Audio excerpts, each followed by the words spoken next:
Hey girl, hey. Mm. Hey boy, hey. Hey Nicole Lacey. Hey Juanesta. Dantuan. Dantuan. Hey girl, hey. Hey boy, hey. Dantuan, you just completely dropped the ball.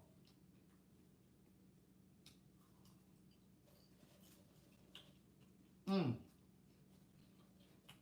It's $5 Friday. The offering plate is going around the building. The Cash App ID is TheWriter.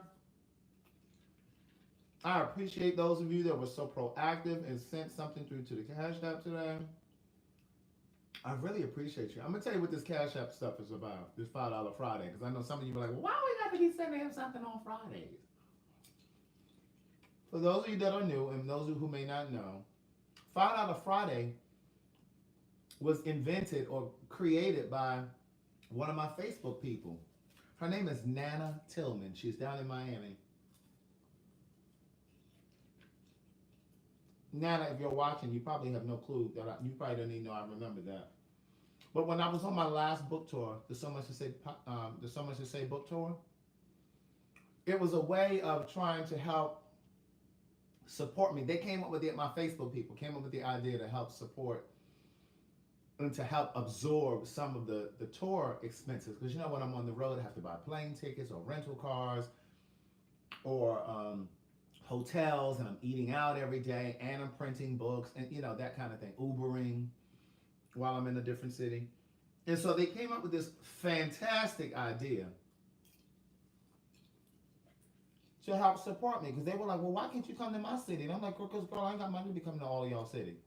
So that's why the $5 Friday came about. Sandra Wright, popcorn is vegan, niece. Popcorn comes from corn.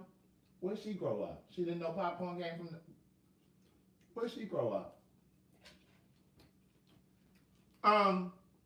But before we get started, I want to say thank you to Adriana. Adriana sent some popcorn. Adriana sent $5 through here. I appreciate you. Devin, Tia Hilliard, Bianca, Tangi over here on YouTube. Jose Roble, I appreciate you. Andrew, he sent $20. Kimberly Dooley, thank you. Lori Jeter, thank you, niece. Deacon Santana, thank you. Datis is my old faithful. Datis was first. So I'm about to get into this conversation about this, about these service animals. Oh, not service animals. I'm sorry. These companion animals. Did y'all hit the share button? Did y'all hit the share button, these? Hit the share button. Go ahead and tag somebody who has a pet that they think is their children. Go ahead and tag somebody, because I'm about to get on these people with these pets. Getting on these planes. Okay? Good day thinkers, thought leaders, progressives, and dreamers. Hold on, let me get this popcorn together. Good day thinkers, thought leaders, progressives, and dreamers. I'm Craig the Writer Stewart, and this is the Facebook and YouTube live versions of So Much to Say. These are my thoughts in my voice on black shit, white shit, gay shit, and everything in between. Yes, my mother got me this shirt, unapologetically black. I am. This is not that $16 high-ass popcorn that Nikki trying to sell everybody. No, this came right from the grocery store. This is Pop Secret. Sweet and salty. It's part sweet and it's part salty. Okay? Now we're going to have a conversation about these service animals. Not service animals. I keep saying service animals. These companion animals. You see I got my hair in my rollers. I'm going to get a haircut tomorrow. Listen, let me tell y'all something. I was minding my business today, and my nephew was on a plane today, and there was a big-ass German shepherd. He sent me a picture. There was a big-ass German shepherd on his row. Yeah, it was across the aisle, so it wasn't right beside him, but it was on the other side. Now, now, I posted about this on my Facebook earlier. I didn't post it on YouTube. I guess I should have. I didn't think about it. My apology. Um, I posted the pictures. It's a big ass. So I did post and let you guys know to look over there. But it's a big ass German Shepherd. Say it with me. A big ass German Shepherd was on the plane. You know, like one of them big ass police dogs.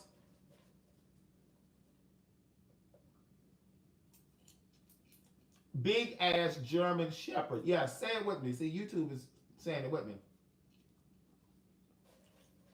Well, there's a distinction, Sonny. There's a companion animal and there's a service dog. Or service, companion dog, a companion animal. A service dog is more for a person that has a disability, right? The person may be blind. They may have some sort of heart condition. It may not be visible, okay? Their disability may not be visible. So listen, let me just say this before y'all get down in them comments typing stupid. I know that there's a distinction between service animals and companion animals. I'm not talking about people who have disabilities, and I'm not even talking about people who have disabilities that are not visible. I'm not talking about those. So don't write me. Because see, when I posted this earlier, see, some of y'all just be wanting to argue. I think some of y'all just be wanting to argue. Because I distinctly said, and if you all went over to my Facebook and looked this earlier, in fact, let me pull it up. I'm going to tell you exactly what I wrote. Hold on, let me pull up my receipts. Hold on. I think some of y'all just be wanting to argue. This is what I wrote. Either you just want to argue or you don't comprehend well. But anyway, this is what I wrote. I said, hold on, I'm scrolling down. I said, okay, enough is a fucking enough with these companion dogs. My nephew was on this flight. Who brings a big ass German Shepherd on a flight and tries to squeeze it in the aisle with other passengers? And don't write me talking about the American Disability Act, because these passengers are not disabled. And then I put, at least not visibly. So I wanted to cover my ass by saying that, at least not visibly, right? Then if some of you didn't get down in them comments today, talk about, well, all disabilities are not visible. So, there are people who have severe cases of diabetes, or they got kidney problems and they can't walk far, and they need this. Girl, I distinctly said, and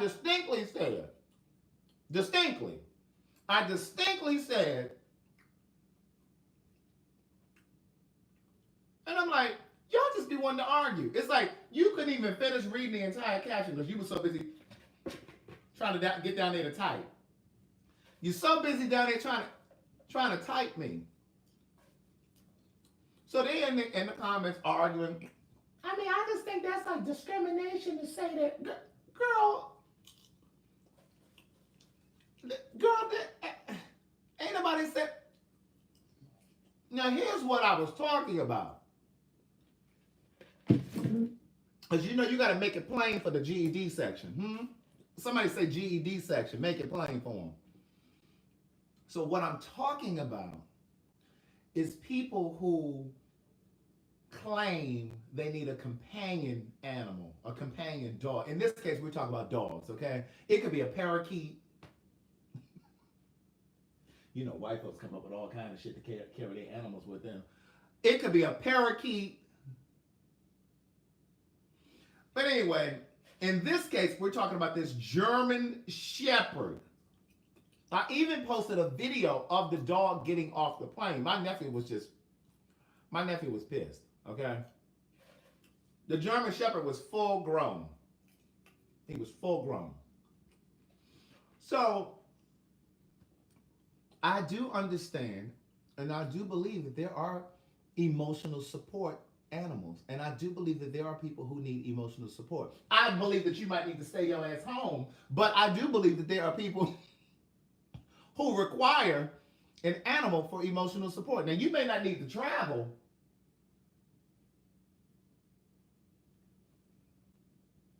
I mean, if you're that unstable, you might need to just stay home. I mean, because, well, I wasn't trying to be insensitive. I'm just saying, like, I wasn't trying to be. I, mm, I wasn't. Those of you that are on over here on YouTube, I really need y'all to go. In fact, don't even worry about going over to my Facebook page. I'm gonna post these pictures on my YouTube when I get off this live, so you can see how big this animal is. Now, if you want to see the dog in motion, moving around, then go over to my Facebook because I put the video of the dog. I put the video down in the thread. Now, listen. Let me just say this. I do believe that there are people who need companion emotional support dogs. But niece, you might need to drive your car to wherever you're going. I don't care if you're trying to get to Hawaii. You might need to drive your car to Hawaii.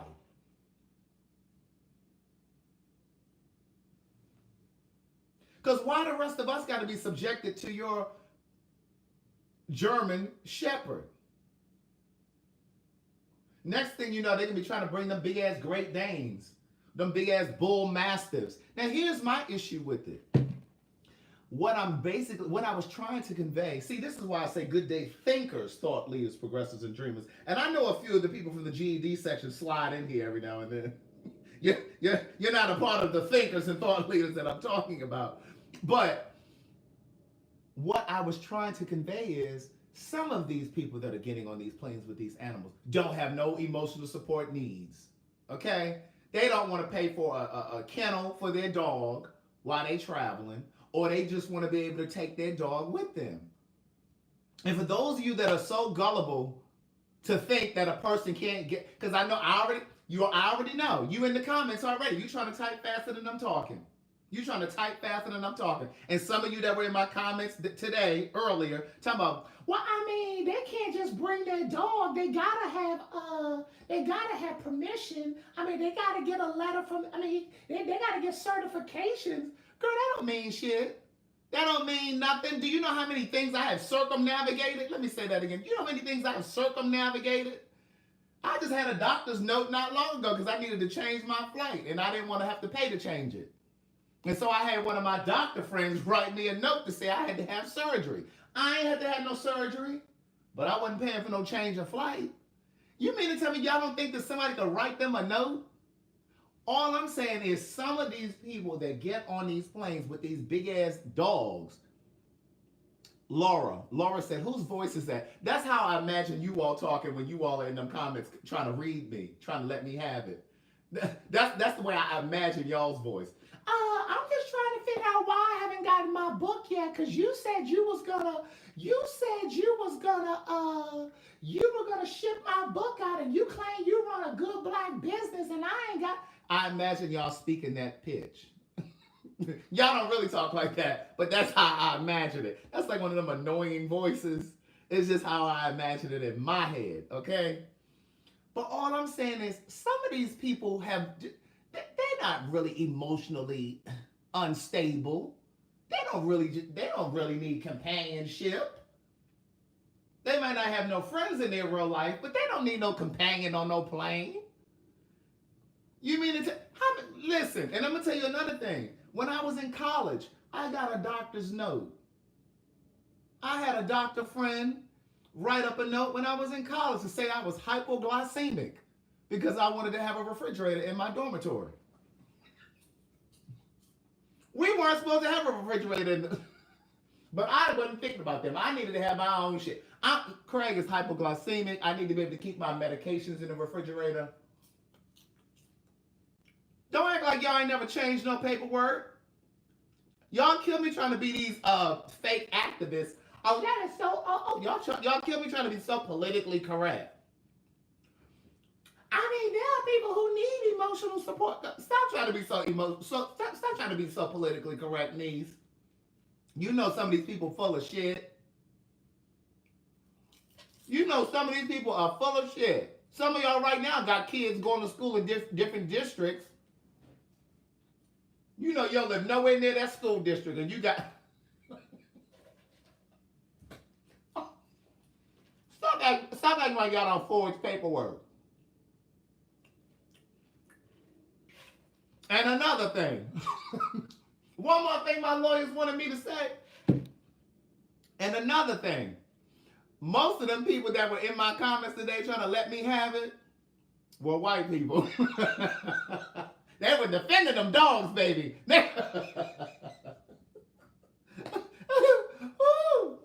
Baby, if the white folks ain't never been on here, they were on there today.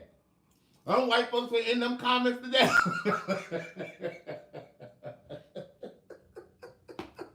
Them white folks were in them comments today. They don't give a damn what y'all say. They're going to have their emotional support dog. Woo! They're going to have their emotional support dog. Damn what y'all say. But I'm going to tell you this. Let me get a swallow of this water. Tanya has sent me this big bottle. Let me tell you this. Oh, let me remind y'all something. Some of you might be new here. I know some of my Facebook people have seen this. This is Dasani water drops. Now, I just be telling y'all stuff that I like. I don't get paid for none of this stuff. These are not product placements. But for those of you that be drinking that Crystal Light, stop drinking that Crystal Light, okay? That shit has aspartame in it, okay? That shit's gonna kill you. Aspartame is connected to cancers. Put that shit away, okay? Find you something else. Now, use this or something like it. This right here, this flavor is strawberry kiwi. These are natural. These are naturally flavored. Water enhancers. Chantel said these are my favorites. Oh, good. You like them? But they have different flavors. I have pina colada. Excuse me, I got this strawberry kiwi. And you just put a few drops in here. Now, you ain't trying to make syrup, niece. You ain't trying to... Don't use the whole thing. You're not trying to make syrup. Some of y'all got a sweet tooth. Just put a few drops and then just, shake it up. And then, for those of you that act like you can't drink water, that you don't like water. I don't know how a person say they don't like to drink water. Oh, yeah, these do expire, don't they? They do expire, but get you some. Okay? Okay, now this is what I want to say about these companion animals. Oh yeah, that's a good idea, Taya. Or just infuse it with fruit. For those of you that aren't really sure what we mean by infuse it, just put some fruit in the bottle and just let it set overnight. And then, drink it. Okay, now listen. Back to these these companion dogs. These companion animals. My thing is, how did they allow this big ass German Shepherd? I need y'all to go look at that picture for real. It's on my Facebook. I'm trying to figure out. Hold on, let me move this so y'all can see.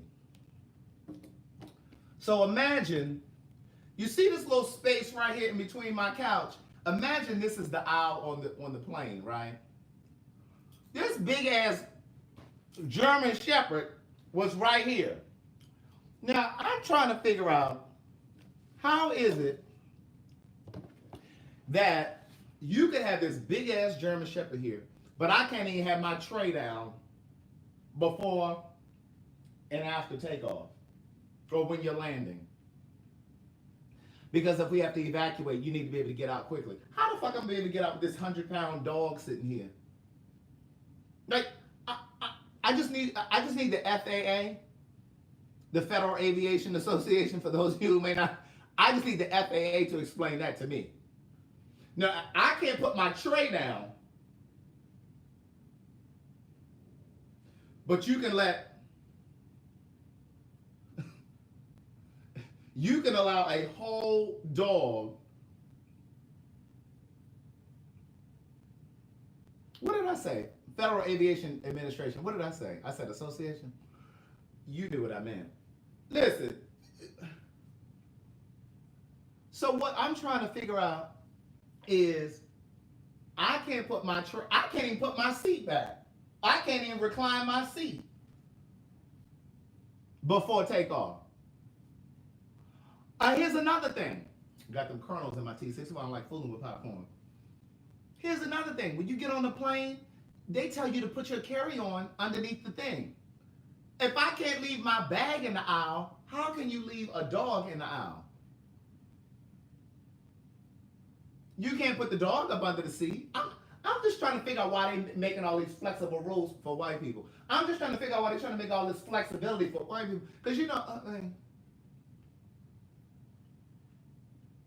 because I'm here to tell you, if I was on that plane, I would have started hyperventilating, especially if they were trying to sit that dog beside me. I would have been carrying on. I would have been performing. What about human beings who have allergies? What about human beings that have allergies? They're allergic to pets. White people think everybody like their dogs because they do. That's like when I go to the park sometime and I'm out there running, and white people, they be having their dogs. And I'm not saying that there aren't black people with dogs either, so white people don't get sensitive, but you know how y'all are with these animals. I'm out there trying to run. There's always some white lady or white man. They got their dog all extended all across the park. Girl, can you pull that leash in? I'm trying to go for a run. I'm almost clipping over your leash because you got the damn dog extended 10 feet, 10 yards out from where you standing. Can you pull him in? I need you to gain control of your animal.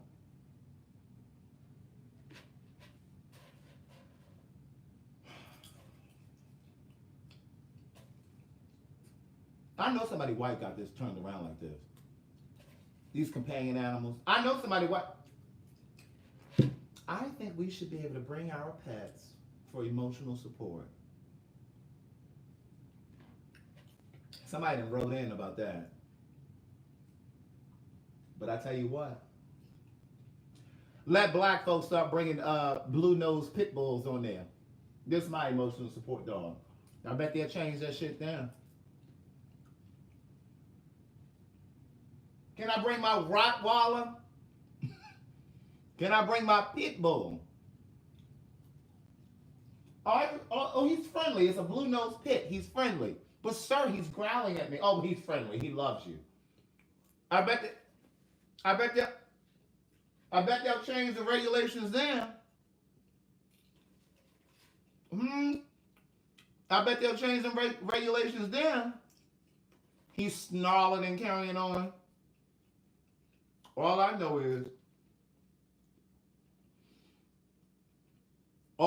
is, if one of them dogs ever bite me, I don't give a damn how nice he looked. I wouldn't give a damn if it was a Pomeranian. Let one of them dogs bite me. I'm suing the airline, and I'm suing Judy. I'm suing Judy and the airline. I'm suing everybody. It don't make no sense.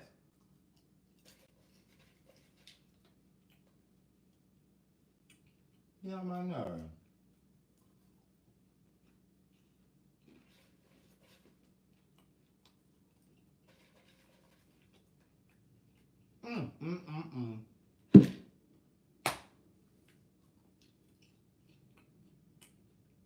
I was supposed to be writing today. I didn't do any writing today. I'm suing the airport too. Sure am. The airport, Judy, and the dog owner. I mean, airport, Judy, and the airline. Right. Dog hair everywhere. Ma'am, listen. I remember I was in the airport not long ago. And this white lady. Here she go, this damn dog. And I'm sitting there minding my business. And I was hungry, so I had grabbed me something to eat. Baby, when I say that dog was trying to get to my plate, that dog was trying to get, I gave her, listen, I didn't say a word. I gave her that look like, look here. If he gets to this plate, you, he, and this entire airport gonna know it. Cause you're hungry. Oh, come here. He's not sharing. He damn sure ain't. You better pull his ass back. Like that shit eats me up.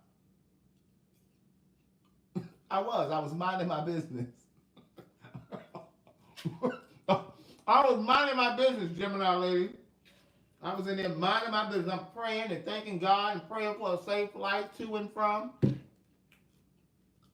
You know, you be trying to be in your zone. And God forbid the plane go down. I don't need to be having to step over no damn German Shepherd. I'm trying to save people and children, not dogs. So them white people didn't try to save an animal before they try to save a black person. You caught in the back. You caught in the back of the plane trapped. They saving the dog first.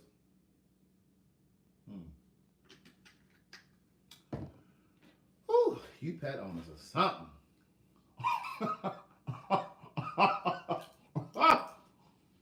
You pet owners are something.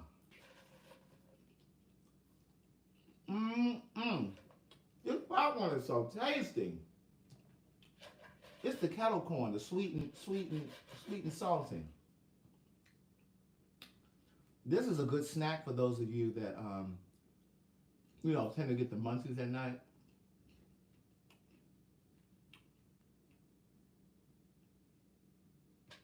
Ooh.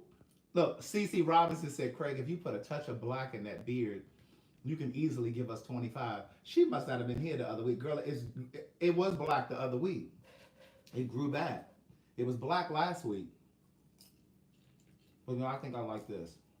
I ain't got time to be trying to dye that shit every week. Ain't nobody got time to be trying to dye this every week. But listen, if you tend to get snackish at night, popcorn is a good treat. It's a good appetite suppressant. Stay away from them potato chips, okay?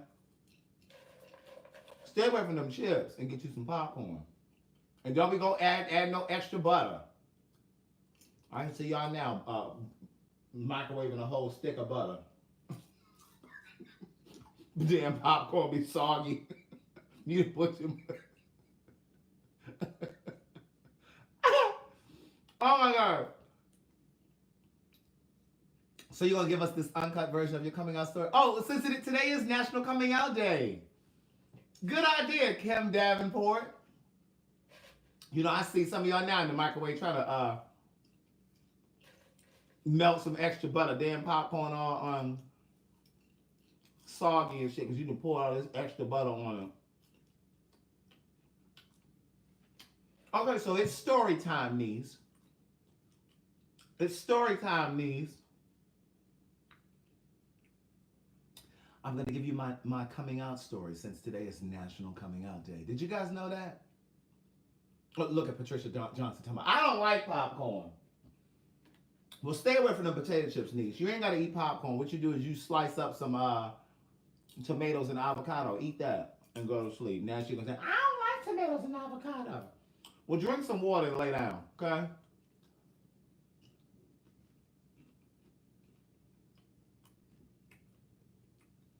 Okay, so listen, let me tell you my little coming out story. Today is National Coming Out Day. Did you all know that?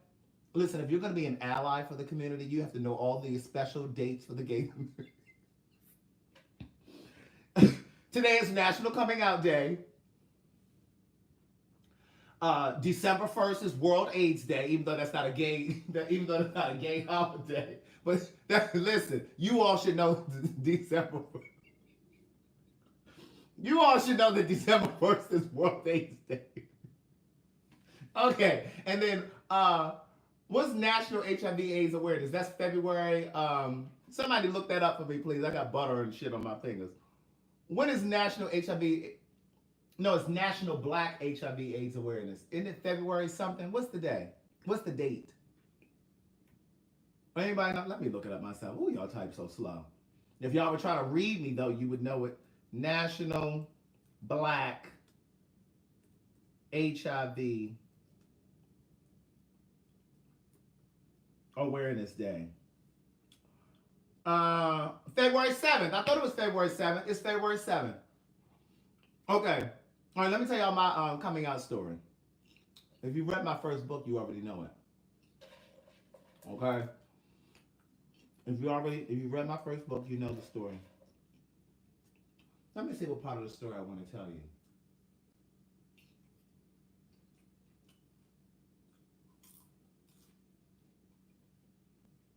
Mm, this popcorn is so fresh. Mm, mm. Let's see. Okay. Okay, I got it. Um. So my last girlfriend was in college. One book is 20, 236, 354. Cash App ID is the writer. Okay. Make sure you go over to CraigTheWriterStewart.com and send me your shipping address once you cash out your money. Now, don't send me your shipping address till you send your money, okay? Yes, on your birthday, Kiki Moore, National Black HIV/AIDS Awareness Day, February 7th. Okay, so listen. My last girlfriend was in college. She was from New York. I'm from the DMV. And we met on campus. We met in one of the offices. One of my friends worked at this office, and she used to go on, the ex-girlfriend used to go to this office every single day. And I used to go into the office, and she just thought I was so funny. She thought I was so funny, and of course adorable. I couldn't resist saying that. Anyway, she thought I was so funny, and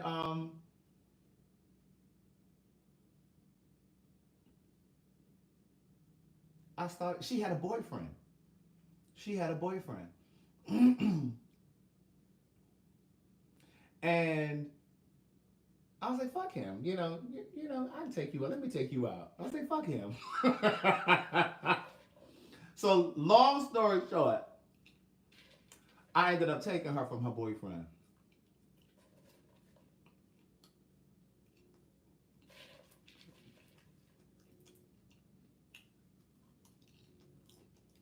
I ended up taking her from her boyfriend niece.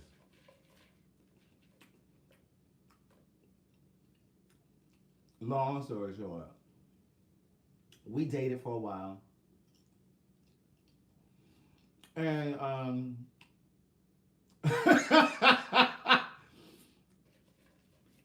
so we dated for a while. But what happened was she became so clingy, and I love affection. I love affection, but she was like smothering, right? And it just started to get on my nerves after a while. Like there's a distinction. And I really want to make that distinction. Like I love affection. Like if we're sitting here, like if we're in the same room, like I want you to touch me or I want to touch you. Like you know what I mean? Like touch your hand, touch your leg.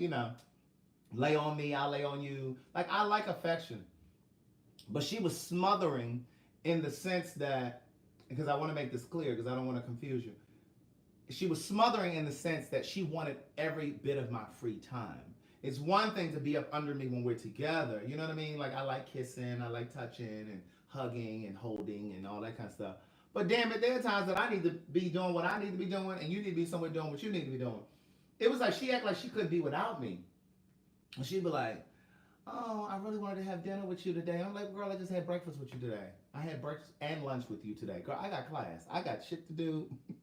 I got shit to do." You know what I'm saying? Well, she wanted all of my free time. And so that was what became annoying. And so I had to figure out how to break this relationship off. But I'm such a compassionate person. I really am.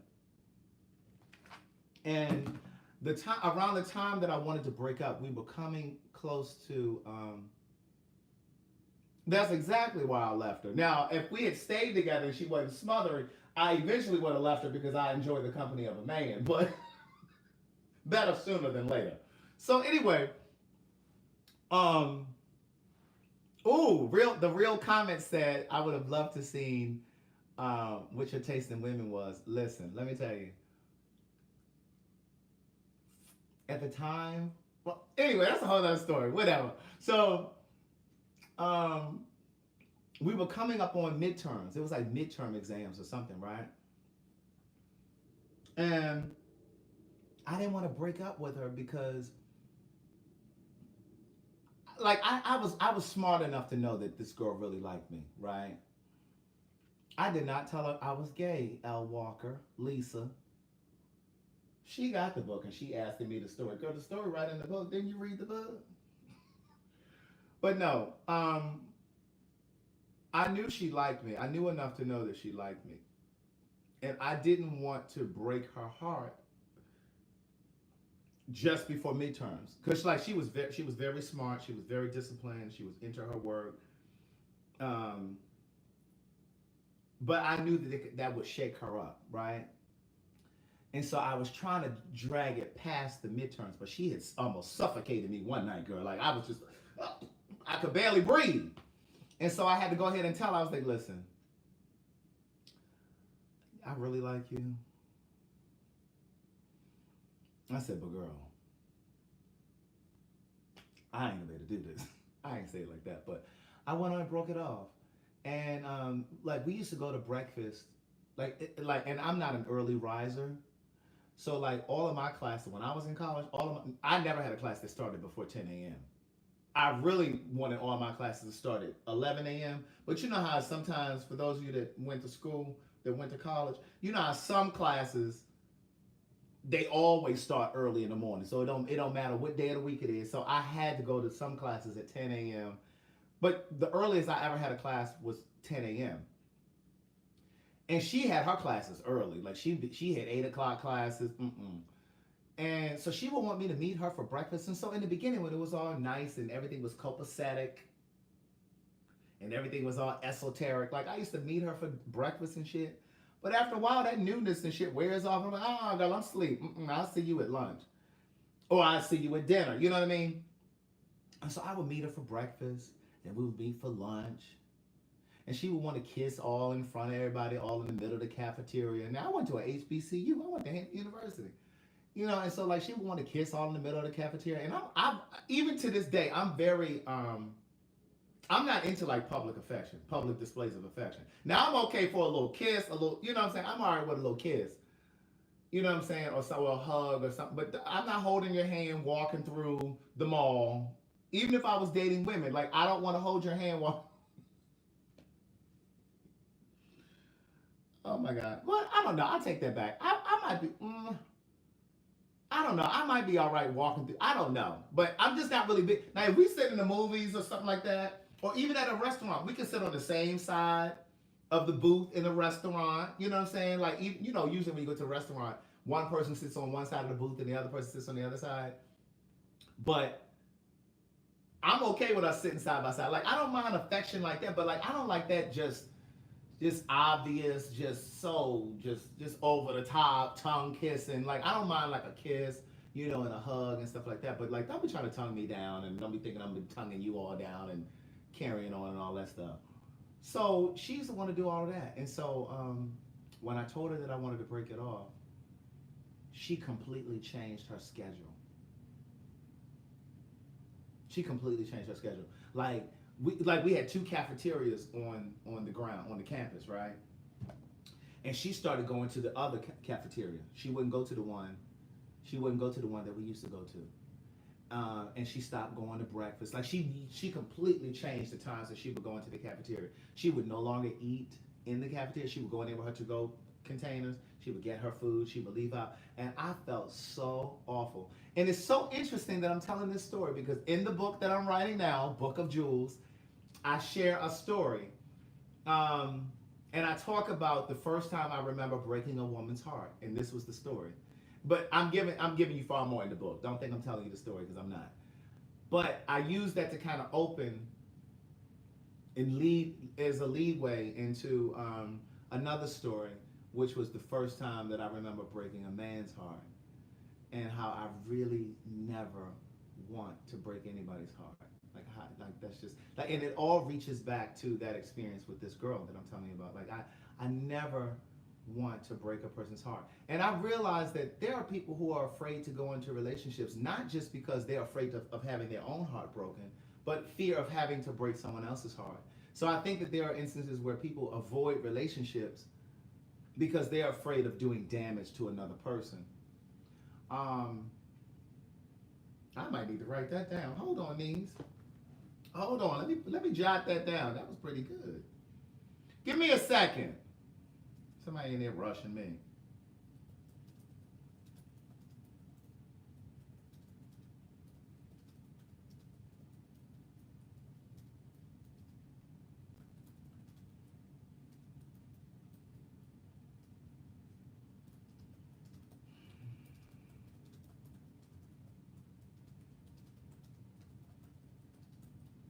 He typing, baby. He typing. Okay. We had to put that. We had to put that down, that niece.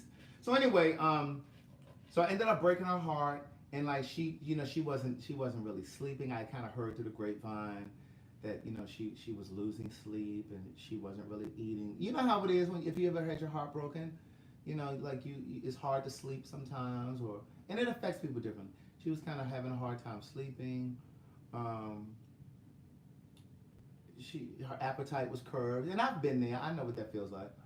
Um, so anyway, that's just a precursor to the story. Now, the story about me coming out was I was living here in Atlanta, and this was 1999.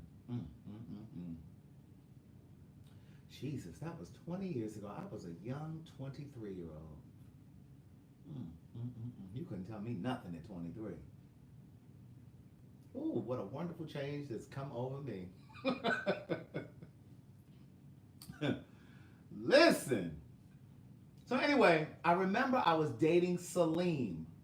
This first book opens with Salim.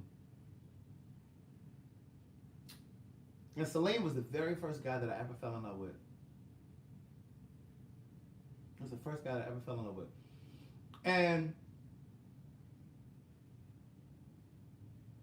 he wanted to have Thanksgiving. And this was the first year that I had moved to Atlanta. This would have been the first Thanksgiving that I was going to have here. And so naturally, my mother wanted to come down for Thanksgiving. She said, "Oh, I'm going to come down, And so I was like, okay. And so, but by then he had already told me, Salim had already told me that he wanted to cook Thanksgiving dinner for me, right? He wanted to have Thanksgiving. And when I tell you, I said to him, I said, "Listen, my mom is coming down here. I'm going to have to tell her about you." And he was like, "You don't have to tell her. Why you need to tell her?" He said, "No, I don't want you to tell her."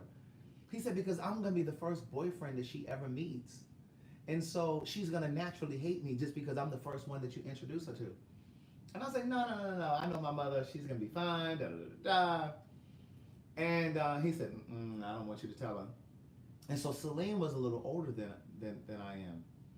And you know how the tables turn. So you know how when I was younger, I was always dating guys that were older. And now that I'm older, these young guys be coming at me. Anyway, it's interesting how those tables turn. So I said to him, "I'm going to tell my mom." Right? So I did have the good sense to call her from work, from my job. At the time, I was working for Hewlett Packard up in Kennesaw. And baby, when I say Gladys showed her everlasting, so I said, okay, I'm going to call her from work because I figured if the conversation became really tense, if the conversation became really strained, I could get off the phone, right?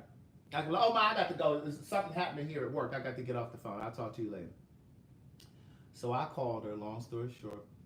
Bring. "Hey, what's going on?"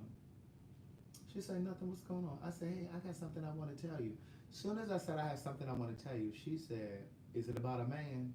Baby, I could have fell under the desk. Mm-mm-mm-mm. She's like, "Is it about a man?" I was like, "What? No, what would you ask me that for?"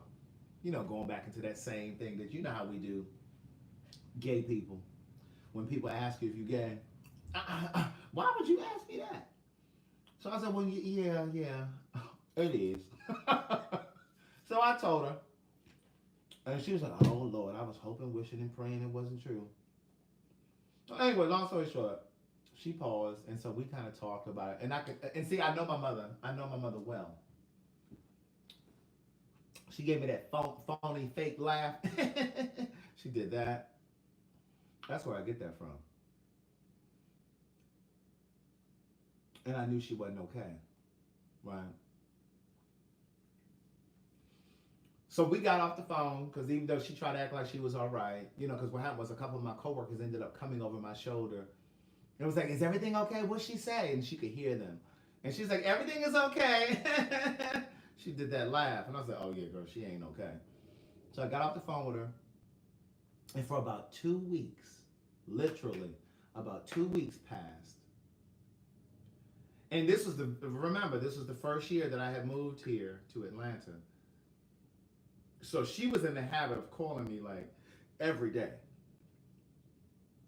Because, yes, I moved away from Maryland to Virginia for college, but that's only a 4-hour drive, 3.5 if you know how to drive. And then when I moved to Atlanta, that's a 10-hour drive, right? So the conversation started because today is National Coming Out Day, and Kim Davenport asked me to tell my coming out story. So anyway, now see, you done threw me off, and I don't remember where I was in the story. What was I saying? Oh, so when I moved here, I guess because it was further, she would call me every day. Like, she literally would call me every day. And, but when I told her that day that I was a part of the community, like 2 weeks went by where the conversation between us, it was very stale. It was very stale. You know how you got that how you got that bread on your counter right now and it's stale? And you got them old potato chips up on top of your refrigerator? And they ain't no good, and you need to throw them away because they stale. Our conversation was very stale, and it was very touch and go, right? So like she would call, at the time I had a day job, so she would call when she knew I was at work, right? She would call when she knew I was at work. She knew I wasn't home to answer the phone, but that was intentional. That was her way of avoiding me. So she would call and leave a message on my answer machine. This was the day of answer machines. We didn't have voicemail then. This was answer machines. And it was giving, "Hi, you've reached 404-874-4266. That was my phone number. Don't call them people's numbers. That's not my number now. Don't be calling them people, worrying them.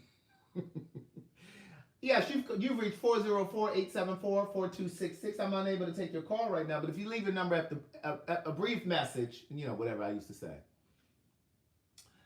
And so she would always leave me messages. I'm like, why the fuck she keep calling me when she know I'm at work? And then it clicked. It was like, oh, she's trying to avoid you. She ain't trying. She wants you to know she's still present. She wanted you to know that she was still present, but she wasn't really present. You picking up what I'm putting down? She needed a moment. And so I would always have to return her call. And so I would call her back, "Hey, Ma, I got your message." And every time I would call her back, it was, "Oh, hey, yeah, I'm doing the dishes. So I'm going to call you when because I got this water on my hands." Now, she talk on speakerphone all day, every day. Now, she can't talk to me on speakerphone. So she had to get off the phone. Or she'd be like, "Oh, I'm cleaning up the kitchen." Or, "Oh, I'm cooking." Or, "Oh, I just came upstairs to take my shower." It was always something very, it was very touch and go, right? And finally, she called me one day. Now, this story is in my first book. Now, I'm giving you this one for free because it's National Coming Out Day. But I'll never forget, I was at my apartment. I was living on 26th Street in Atlanta. The apartments were called York Downs. And I was at my apartment, and I had, Salim was there. That's the guy I was in a relationship with. My friend James was there, and my friend Richard was there. And Tanara, come on here and sit down. She told me, "I'm late." "We know you late. Sit down. We almost at the end of the story." And today is $5 Friday, though. See if she remembered to do that. But anyway, so listen. We were there, and I remember the phone rang. Somebody say, the phone rang. And this was the day of caller ID. Now, of course, we still have caller ID, but I don't have a home phone now. And so I looked over, and it was her calling. And so, like I said, those previous 2 weeks, it was very spotty. It was very touch and go. So when I picked up, I was like, hey, because it was like this is the first time she called and I was home, right? Because all the other times she would call when she knew I wasn't there. So I was like, hey. And she was like, hey, what kind of way is that to answer the phone? Oh, she called for battle. She called for battle. She wanted to argue. She was, and I realized, I didn't know this then, but I realized when I was writing the first book and thinking back on it, she was looking for a reason to argue. She was looking for something tangible to be upset with. So she was trying to pick a fight with me. This is going to be a story for some of you parents that are struggling with your kids that you know part of the community. You trying to deny it. Everybody tried to tell you, but you trying to pretend like you don't know. You still trying to set your son up with girls or your daughter with men. Niece, let it go. Let them people be free. So she called and was like, hey, what kind of way is that to answer the phone? And I was like, oh, well, I was just saying hello. And so she was, and my ex, Salim, he was cooking. He was cooking dinner for me and a couple of my friends, right? And so I got up because I could feel the tone of the conversation. So I got up, went into the kitchen. He was in the kitchen cooking. And she was very aggressive. She was like, well, you know how black women are. Well, I'm just calling to let you know. I can imagine her head just moving. Let me reenact. Well, I'm just calling to let you know. I can see her hand going. She got a cigarette at the time. She was smoking Benson and Hedges. Hey, Rita. And I could just see her now saying, yeah, well, I'm just letting you know that you either going to spend Thanksgiving with those people or your family. Because I'm not coming down there to be with any of them. She kept saying them and they. And, she kept using these pronouns. Like she would never say, I'm not coming down there to be with you. I'm not coming down there with your friends. Or she would be like, I'm not interested in meeting any of them or seeing any of them. And if you bring any of those people around, like she kept saying those people. And so by then, Salim, my ex, he knew he could just tell. He knew. Because you look at somebody and they on the phone and they just sitting there like this, they get in the business. I wasn't saying nothing. I was just like, and so he looked at me and he said, she talking about me. He was like, she talking about me? He like whispered it. And I was like, and he was like, oh, see, he's like, I told you. He said, I told you you shouldn't have told her. He kept saying this. I was like, shut up. She's still reading on the phone. She carrying on. I don't want to meet none of those people. And I'm telling you now, you need to let me know because I can just stay in Baltimore. I ain't got to come down there. I mean, she just carrying on the phone. And I was just like, well, Ma, you can come. Because you're not going to get no argument out of me. I said, no, you can come. I said, I don't have to have Thanksgiving with my friends. You can come. Well, I'm letting you know now. Don't try anything funny because you won't like it. And you can try to spring some of them people on me if you want to, but you ain't going to like it. I mean, when I said she carried, ooh, she carried. Now remember, this was 1999. So Gladys was in her 50s at this time. So she was still young and spry and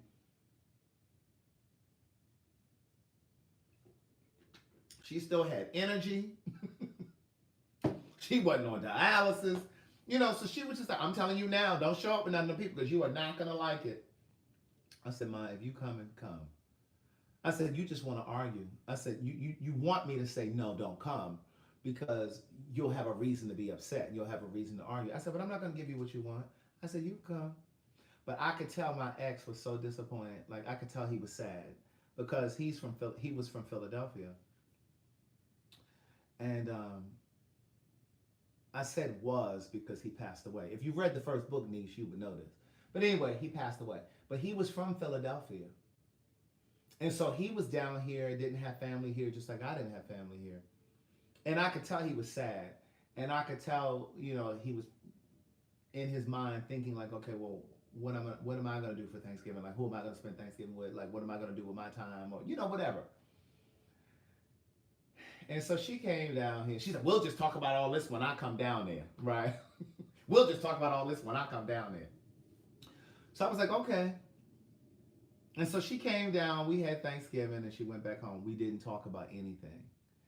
And it wasn't until about another 2 weeks, like after she went back home, we would talk on the phone and stuff after she left here. But then it was like 2 weeks later, we ended up having a phone call, and I called her because I was really tired of I was tired of this space. You know what I'm saying? I felt like there was this tension, there was this divide, and because it was like this elephant in the room that we weren't addressing, right? So I called her one day because we were having all these empty conversations,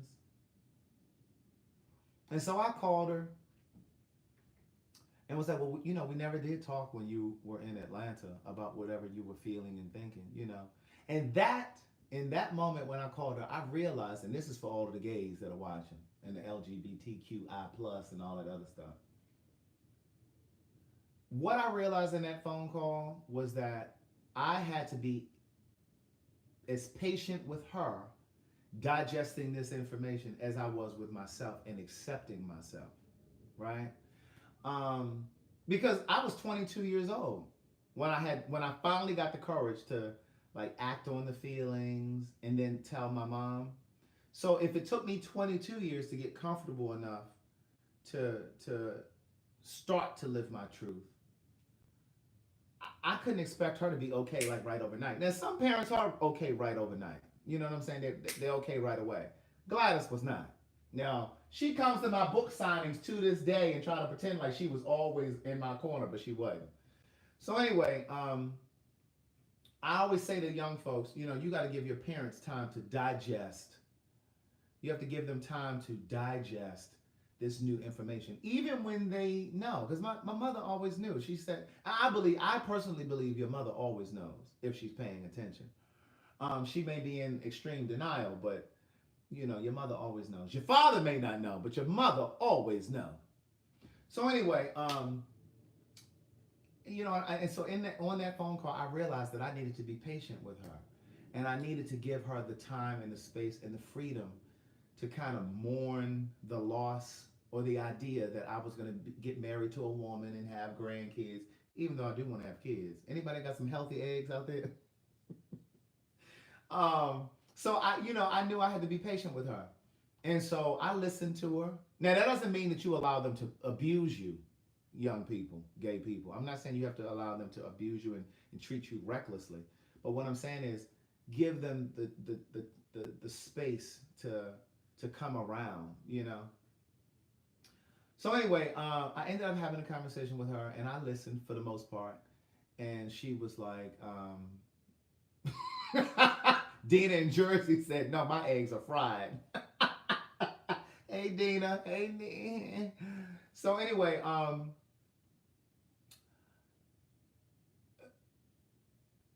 Lynn Wolf Mitchell said, no, my eggs are gone. Sorry. I'm not talking to the women that are long in the tooth. I'm talking to the younger women. I'm looking for healthy eggs. Woo! Ooh. Oh my God. We're not talking about the ones that are on the road to menopause. Oh my God. But anyway, so listen. So, I realized that I had to be patient with her. And so I listened. And so what she said to me on that call was she expressed a few things. One of the things that she expressed that I will never forget was, my fear is that you'll become HIV positive. That was her fear. That was one of her fears. And she said, because everyone that I know, this is her experience. So for the gays that are watching that are going to be offended, don't go write me. I'm just telling you what my mom's experience was, niece. From her perspective, everyone that she knew that was gay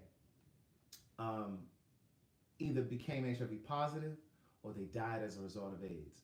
And so that was her fear for me. So even though she always knew, because on that call she told me how she had talked to my maternal grandmother, her mother, and they had talked about it years before I had ever told her. And my grandmother, her mother, told her, so what? He's still my grandson. I'm still going to love him. She said, aren't you? That's what my grandmother said to my mother. So my mother knew, but it's almost like the reality of it stung. It was almost like the reality of me telling her meant that she could no longer pretend not to know, or no longer pretend that it was going to go away. Because once you actualize it, once you put it in words, you can no longer pretend not to know. You know, that truth is there. And so I just listened, and I said to her, I said, "Well, Ma, I can't be responsible," because what she said to me was, she said, "Well, um, she said, well, has he been tested?" That's what she asked me about Salim, the guy that I was dating. And for those of you that know the story already because you've either read it or because I've told you before. Those of you that know, Salim was HIV positive, right? No, I'm not positive, niece. Calm down. Sit down. Sit down, niece. No, I'm not.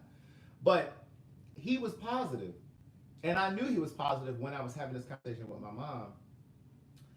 But I dare not tell her that. I wasn't trying to kill the lady on the phone. Remember, this was 1999. Okay, she was not.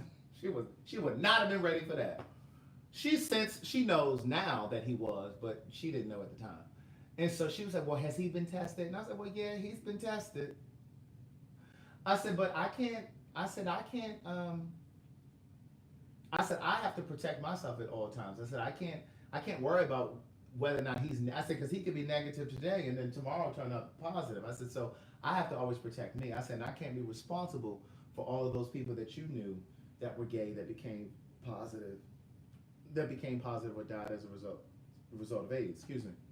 So I think that helped her. But for me, on that phone call, I made a promise to myself. It was a promise. It was an unspoken promise that I made to my mother. I never said it to her, but this was just something that I was thinking to myself, that I would always protect myself in the sense of not allowing it to happen to me.